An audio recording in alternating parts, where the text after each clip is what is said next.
酒店除咗貴之外，係完全冇缺點噶。你睇個雪山先啦。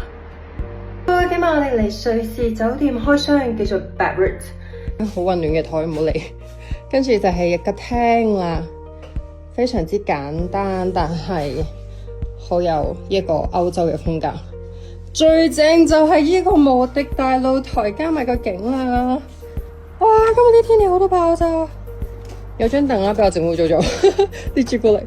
跟住就係無敵嘅大雪山景，好靚睡房啦。但係咧，佢好搞笑，有一級啦，抬高咗，搞到我每次都爭啲仆親。有張細梳化，又係望到個超靚嘅景咯。再望翻出去，跟住咧，我最中意佢張床嘅設計，真係非常之窩心。首先佢呢個燈咧，就係唔使你摸黑去廁所。啲燈就又喺晒隔籬啦，有好多時咧冇呢啲咁嘅叉電，喺一個下邊咧就唔好唔 user friendly。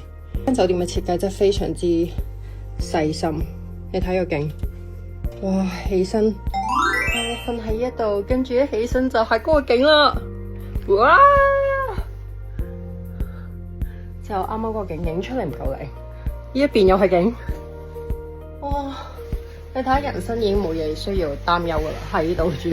中意係佢一個廁所嘅設計，非常之人性化，一路屙屎，一路叉電，仲可以放電話。最重要係佢又係一個寫屁屁嘅廁所。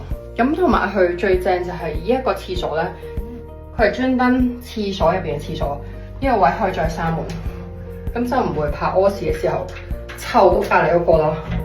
知唔知道？尤其是食咗一個酵素之後，屙啲屎特別臭。咁呢一個咧就係我最中意嘅廁所，佢個廁所都算大大地嘅。呢一個發聲門先正，